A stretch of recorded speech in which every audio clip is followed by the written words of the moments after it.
Dans cette vidéo, je vais vous proposer un exercice que j'affectionne particulièrement en tant que psychomotricienne puisqu'il vient travailler ce qu'on appelle la proprioception. Donc la proprioception, ce sont toutes les informations internes qui vont venir de nos muscles, de nos articulations, qui vont nous permettre de savoir dans quelle position se trouve notre corps. Vous savez, un simple exercice pour voir en quoi consiste la proprioception, c'est de fermer les yeux et là, les yeux fermés, de sentir exactement quelle est la position des différentes parties de votre corps, que ce soit au niveau des jambes, au niveau du bassin, du dos, des bras, des mains et de la tête.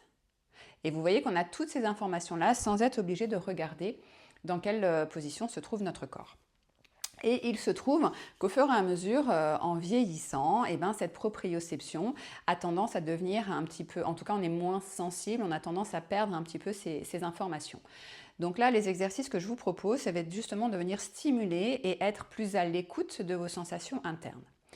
On commence toujours avec des mouvements qui sont relativement simples et on va augmenter au fur et à mesure la complexité. Alors en fait, ce ne sont pas vraiment des mouvements, ce sont des postures. Donc vous allez, par exemple, dans un premier temps, on va le faire au niveau des bras. Moi, je vais placer un bras devant et puis un bras en l'air. D'accord? Donc faites-le vous face à un miroir pour pouvoir vérifier après. Donc les yeux ouverts, vous placez vos bras comme ça dans deux positions différentes.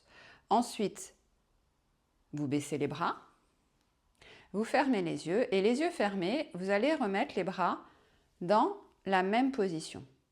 Et à ce moment-là, quand vous pensez que c'est OK, que c'est dans la même position, soit vous ouvrez les yeux et vous vérifiez, soit si vous êtes face à un miroir, c'est pour ça que je vous dis que c'est plus facile face à un miroir, vous pouvez comme ça vérifier la position dans laquelle se trouvent vos bras et savoir si vos informations proprioceptives ont été suffisamment fiables pour retrouver la même posture.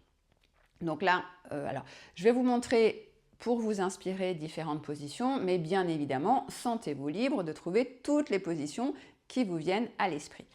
Donc au départ, comme je disais, vous voyez, on part sur des bras tendus. Donc ça peut être, bien sûr, on va avoir les deux bras en avant, on va avoir en haut. Vous pouvez au départ aussi, si vous voulez, mettre les deux bras exactement dans la même position, si c'est plus facile pour commencer ces exercices.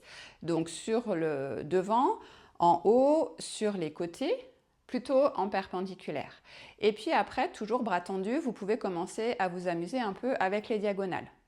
Donc on va avoir les diagonales dans les deux sens, de chaque côté, et vous les avez également vers l'avant. D'accord? Puis alors les diagonales, vous pouvez varier les angles d'inclinaison. Une fois que vous avez fait comme ça, vous êtes amusé un peu avec les bras tendus, on va commencer à à solliciter aussi le coude.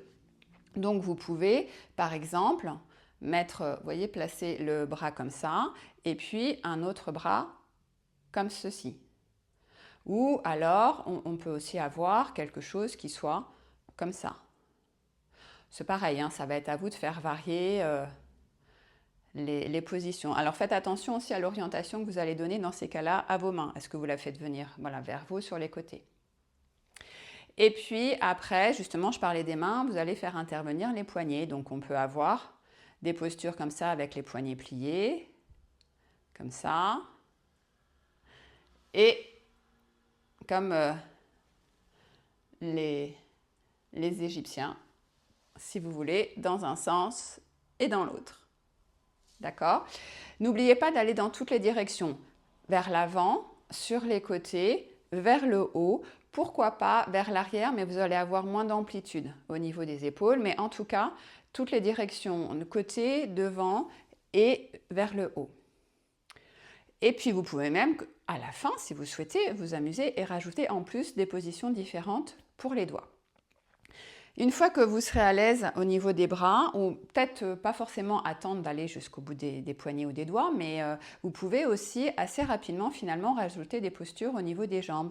Donc ça peut être de la même manière, vous allez mettre les jambes en avant. Surtout par contre, restez bien en appui sur les deux jambes, parce que comme vous allez fermer les yeux, ça va solliciter beaucoup d'équilibre, donc on ne prend pas de risque. Donc sur les jambes, vous pouvez avoir soit les deux jambes tendues, soit une jambe qui va être pliée. Vous pouvez également mettre une jambe qui va être peut-être sur la pointe d'un pied, alors un peu décalée sur le devant ou sur le côté. Et puis vous amusez aussi avec une autre jambe qui va être sur le talon, ou tourner vers l'extérieur, c'est-à-dire qu'on n'a pas forcément les deux pieds face devant, mais ça peut être avec une jambe qui va être postée sur le côté, donc toujours en jouant, hein, le fait qu'elle soit pliée ou tendue. Et voilà, donc à faire partir, c'est pareil, les jambes dans toutes les directions. Donc on va avoir côté, on va avoir devant, mais on peut aussi avoir quelque chose qui soit plus dans les diagonales. Et bien évidemment aussi vers l'arrière. D'accord? Et c'est pareil, vers l'arrière, vous